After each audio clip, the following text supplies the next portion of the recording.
دنیا کی سب سے گریٹ، سب سے بڑی، سب سے مہان کتاب کا نام ہے قرآن شریف۔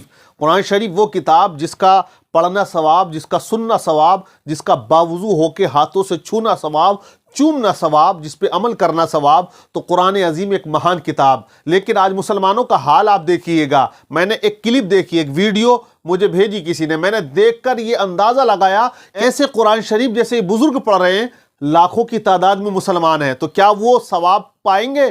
کیا ان کو ثواب ملے گا یا گناہ ملے گا؟ جیسے قرآن شریف پڑھ رہے ہیں، آپ پہلے ان کا سن لیں یہ کیسا پڑھ رہے ہیں۔ ایسے پڑھنے میں ثواب ملتا ہے، نماز ہوتی ہے یا نہیں، میں بعد میں اس کے بارے میں آپ لوگوں سے بات کروں گا۔ پہلے یہ بڑے میاں کا آپ سنیں کس طرح سے یہ تجوید کے ٹکڑے کر رہے ہیں، سنیے آپ پہلے۔ بسم اللہ الرحمن الرحیم قل الکافرون لا اعبد ما تعبدون ولا انتم عابدون ما اعبد ولا انتم عابدون ما لكم دينكم دين بسم الله الرحمن الرحیم قل اعوذ برب الناس ملک الناس وسیلۃ الناس الذی يبث في صدور الناس من استغفر اللہ، الجنة حد ہے یار۔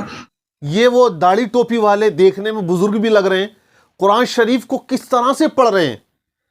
ارے شرم آنی چاہیے، مسلمان ہو اور مسلمان کے گھر میں پیدا ہوئے ہو، اس کے باوجود ہم سے ہماری وہ کتاب جو ہماری ہدایت کے لیے اللہ نے بھیجی ہے، لوگوں کی رہنمائی کے لیے نازل فرمائی ہے۔ قرآن کہتا ہے ھدی للناس ھدی للمتقین، میں متقیوں کی ہدایت کے لیے آیا، لوگوں کی ہدایت کے لیے آیا۔ لیکن آج نہ مسلمان قرآن صحیح معنی میں پڑھ رہا ہے، نہ قرآن پر عمل کر رہا ہے، اور حقیقت بھی یہی ہے کہ دلوں میں خوف رکھو گے تو ہمت کیسے آئے گی، بنے پیتل تو سونے کی قیمت کیسے آئے گی۔ بھلا بیٹھے ہیں ہم قرآن کو جزدان میں رکھ کر، تلاوت ہی نہیں گھر میں برکت کیسے آئے گی۔ تو آج ہمارے حالات یہی ہیں۔ میں آپ کو بتاؤں، ہمارے ایک ملک کے راشٹرپتی گزرے ہیں، 1992 سے 1997 تک وہ راشٹرپتی کے عہدے پر فائز رہے۔ ان کا نام تھا ڈاکٹر پنڈت دین دیال شرما۔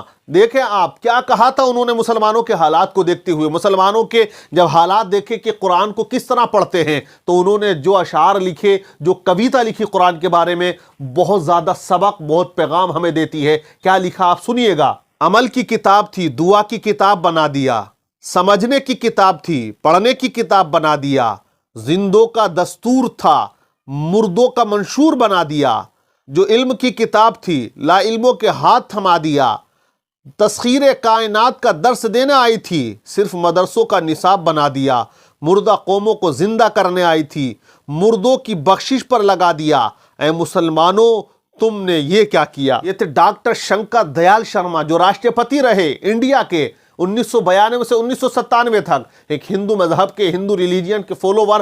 وہ جب قرآن کے بارے میں ایسے کہتے ہیں، مسلمانوں کے حالات کو دیکھ کر کہتے ہیں، تو مسلمانوں حقیقت بھی یہی ہے کہ ہم نے صرف جو ہے قرآن کو یہ سمجھ لیا ہے کہ کوئی مر جائے تو اس کو بخشوانے کے لیے ہم پڑھیں، یا گھر میں برکت نہ ہو تو صرف اس کو برکت کے لیے پڑھا جائے، اگر نئی دکان کھلے تو قرآن خوانی کرا دیا جائے۔ صرف اس لیے ہم نے یہ سمجھ لیا ہے قرآن کو کہ اگر سر میں درد ہو تو مولوی صاحب سے جا کے پھکوا لیا جائے، اگر کوئی ہوا کا اثر ہو گیا تو بس تلاوت کر کے اس کو بھگا دیا جائے۔ لیکن آپ اصل تک نہیں پہنچ رہے۔ قرآن جس لیے آیا ہے، جو مقصد ہے قرآن کا، اس مقصد کو ہم کہیں نہ کہیں آج فراموش کر رہے ہیں۔ قرآن ہمیں راہ دکھانے کے لیے آیا ہے، سیدھا راستہ چلانے کے لیے آیا ہے، قرآن ہماری رہنمائی کے لیے آیا ہے، لیکن ہم رہنمائی قرآن سے حاصل نہیں کر پا رہے۔ آج ہماری نئی جنریشن جو ہے انگلش کی طرف جا رہی ہے، میڈیکل کی طرف جا رہی، اچھی بات ہے، لیکن ان مسلمانوں کو یہ بھی ہونا چاہیے جہاں وہ اپنے بچوں کو ڈاکٹر، انجینئر، گورنر جو چاہو بناؤ، لیکن اس کو آپ قرآن کی تعلیم سے آشنا کرو۔ اس طرح قرآن پڑھنے والے جیسے بڑے میاں ہیں، ایک نہیں ہے، گاؤں گاؤں میں آپ جا کر دیکھیں، بہت سی جگہ میں نے خود دیکھا ہے، اگر آپ ان سے کہیں آپ قرآن غلط پڑھتے ہیں تو ڈنڈا لے کے لڑنے کے لیے تیار ہے۔ بالکل، اگر امام صاحب کہتے کہ آپ قرآن نہ پڑھیں اور مجلس میں آپ مت پڑھا کریں، کیونکہ جہاں ختم شریف ہوتا ہے، قل شریف کا اہتمام و انتظام ہوتا، فاتحہ خوانی میں 10واں ہو، 30واں ہو یا 40واں ہو، بہت سی جگہوں پہ آپ لوگ دیکھتے ہوں گے، میں نے بھی دیکھا ہے، گاؤں کے کچھ ایسے ہوتے ہیں جو ایک میلاد میں بیٹھنے والا آدمی ہے، وہ قرآن بالکل غلط پڑھتا ہے، وہ میلاد شریف تو پڑھ رہا ہے، کلام پڑھ رہا ہے، چلیے پڑھیے، لیکن وہ